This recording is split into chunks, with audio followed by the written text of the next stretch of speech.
It wasn't supposed to happen like this. Caitlin Clark, face of the franchise, rookie phenomenon, the name that sold out arenas, was benched. For the seventh straight game, she sat in warm-ups, cheering from the sidelines. And yet, the Indiana Fever didn't collapse, they didn't stall, they caught fire. What unfolded in Seattle wasn't just another win. It was a resurrection. The Fever weren't just surviving without their superstar. They were thriving. And now, for the first time in a decade, they've won 5 straight games and clawed their way to 5th place in the standings, within breathing distance of second. This wasn't luck. This was a team rewriting its destiny, one game at a time. The WNBA hasn't seen a storm like this in years. Ironic, considering they just tore through. The Seattle Storm without Clark, without mercy. When most teams lose their engine, they stall out. But the Fever? They turn into a freight train. Each win has sharpened them. Each absence of Clark has hardened them. This is no longer a team carried by one star. This is a war-tested squad that has discovered its other weapons. And when Clark finally returns, she won't be coming back to carry the Fever. She'll be joining a machine already in motion. But in the eye of the storm stood one name burning brighter than the rest: Sophie Cunningham. In a league where superstars get the headlines and role players get forgotten, Cunningham ripped up the script and wrote her name in neon. She didn't just shoot well, she torched Seattle. While her teammates missed every single three-pointer, Sophie stood tall, 4 for 5 from deep, 17 points. A one-woman inferno against the league's second-best defense. When everyone else faded into the shadows, she stepped into the spotlight and lit the entire arena on fire. Her performance wasn't just electric, it was essential. Every long-range shot felt like a lifeline. With each bucket, she dragged her team closer to victory. It was the kind of mental toughness you can't teach, the kind of poise that doesn't flinch under pressure. Natasha Howard said it best. Sophie is a firecracker. And in that building, under those lights, with their season on the line, she exploded. This wasn't about stats. It was about a spark igniting a team, a fan base, a belief that anything was possible. And while Cunningham was torching nets, Aaliyah Boston was making history. Quietly, powerfully, steadily. With 16 points and 12 rebounds, Boston claimed her 6th consecutive double-double, breaking Caitlin Clark's franchise record. Let that sink in. In Clark's absence, Boston didn't just fill the void, she redefined it. She became the center of gravity, the rock, the player no one could ignore. Anymore. All eyes were on who would step up. And Boston didn't just step up, she took over. She didn't need headlines. She didn't chase flash. Boston simply dominated on both ends of the floor. Her playmaking, her vision, her defense. She became the anchor that kept the Fever grounded on every single possession. And as critics wondered if she could handle the heat without Clark drawing attention, Boston quietly reached 100 assists, the fastest center in WNBA history to do so. She wasn't just surviving without Caitlin, she was building her own legacy. Coach Stephanie White didn't mince words. She called Boston the rock of the team, the glue, the high IQ phenom who sees the court like a seasoned vet. The transformation was undeniable. From a post-up threat to a playmaking hub, Boston became the bridge between offense and defense. The unshakable presence opponents had no answer for. While others focused on who was missing, Boston was busy becoming the future of the franchise. And as Boston shattered records, Natasha Howard was crafting a masterpiece of her own. Her stat line against Seattle: 21 points, 5 rebounds, 5 assists, 10 of 12 shooting. That's not just impressive, that's historic. She joined Tamika Catchings, a Fever legend, as the only players in franchise history to put up those numbers in a single game. And she did it with poise, grace, and command. The kind of performance that makes you sit back and stare. But what made Howard's night even more remarkable wasn't just the numbers. It was the presence. She wasn't just a scorer, she was a conductor. the vocal leader, the one barking out defensive switches, calling plays, rallying the troops when Seattle made its inevitable run. In the clutch, when chaos threatened to unravel the game. Howard was the calm, the one who knew where the ball needed to go, the one who made sure everyone stayed locked in. Veteran leadership is easy to talk about, hard to execute, but Howard showed exactly why experience matters. She didn't force shots, she didn't panic, she made winning plays. When Cunningham needed a screen, she was there. When Boston needed relief in the post, Howard was ready. When Kelsey Mitchell struggled, Howard steadied the ship. It was the kind of all-around performance that championship teams are built on. But perhaps the most unexpected moment of the night came from the player who seemed to be struggling the most, Kelsey Mitchell. Ice cold for most of the game, 3 of 16 from the field, 0 for 8 from 3. It was the kind of night that breaks confidence. But when the game was on the line and Seattle had clawed back within a single point, it wasn't Boston or Cunningham who made the next move. It was Mitchell. With the season hanging in the balance, she slashed through the lane and delivered a clutch layup that stopped the bleeding and snatched the momentum back for Indiana. That basket didn't just earn 2 points. It changed everything. It wasn't supposed to happen like this. Caitlin Clark, face of the franchise, rookie phenomenon, the name that sold out arenas, was benched. For the 7th straight game, she sat in warm-ups, cheering from the sidelines. And yet, the Indiana Fever didn't collapse, they didn't stall, they caught fire. What unfolded in Seattle wasn't just another win, it was a resurrection. The Fever weren't just surviving without their superstar, they were thriving.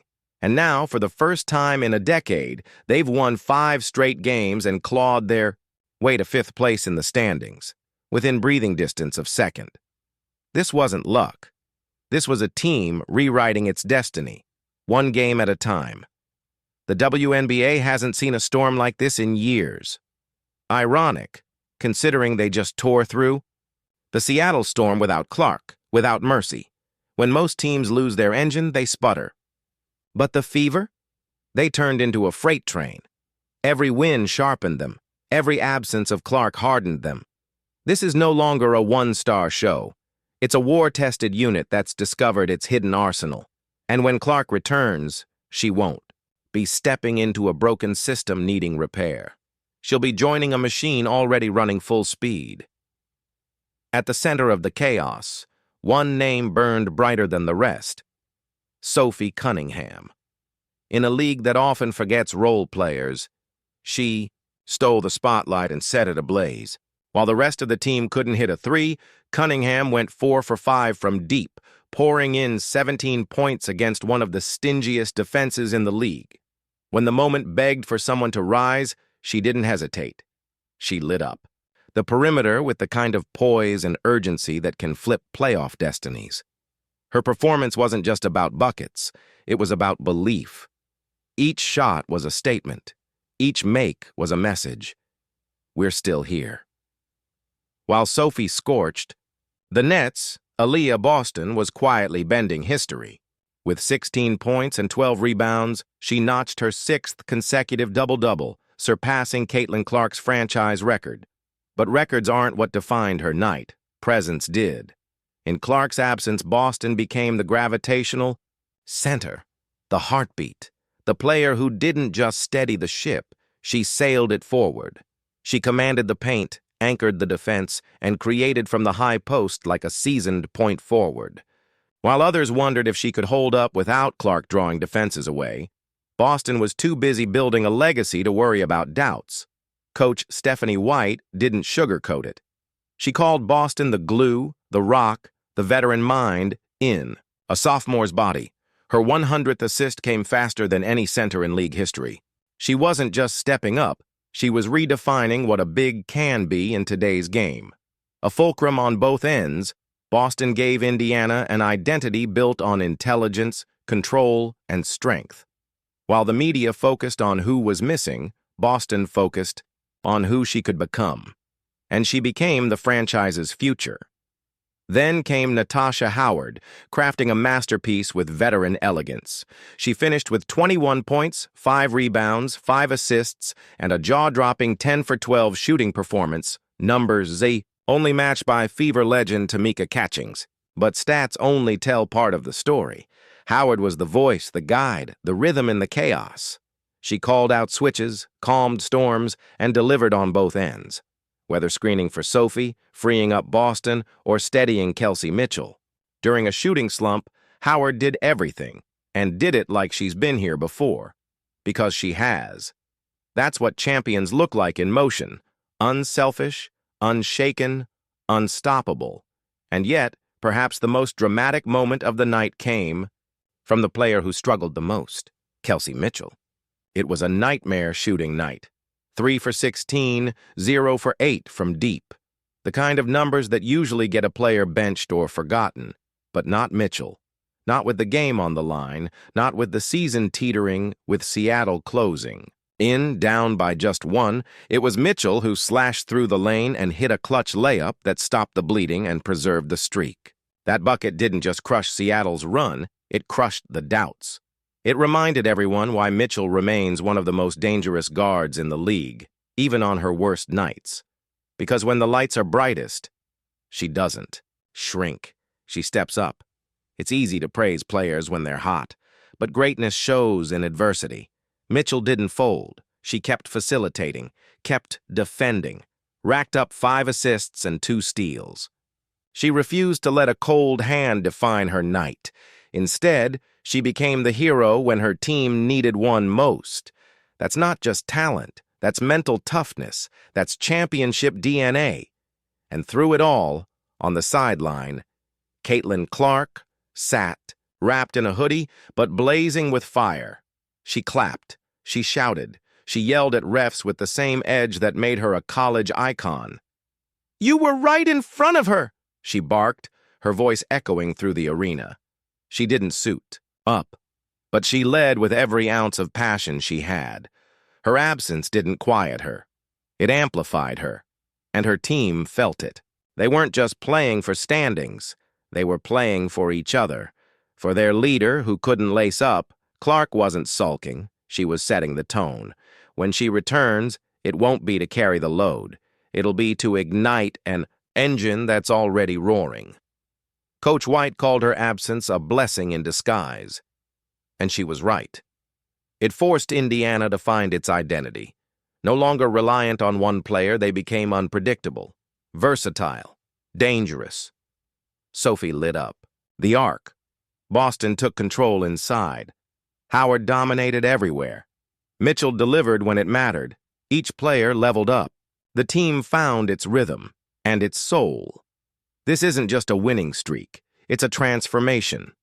What was once a team orbiting a single star is now a 5-headed force. Every game brings a new hero. Every position is a threat. And the rest of the league, they're on high alert. Because when Clark rejoins this group, she's not entering a rebuild. She's joining a revolution. What once looked like a thin bench now looks loaded. Ari McDonald's lightning speed is now a crucial weapon. BBY, the newly signed stretch 4, has slotted in seamlessly, bringing spacing, size, and a pick-and-pop threat that unlocks both Boston and Cunningham's best traits. Every substitution matters. Every minute is a message. This is what title contending depth looks like. This team is no longer just hot. They're tested. They've faced real adversity. They've won on the road. They've clawed back from the brink. And with every challenge, they've grown tighter, stronger, sharper. What once leaned on Clark now stands on its own. And when she returns, she's not stepping into chaos. She's stepping into chemistry. This isn't the same squad from 7 games ago. It's a reforged unit, one that's found its rhythm, its roles, its resilience. Clark won't have to do it all. She'll elevate what's already working. And that's when teams become terrifying.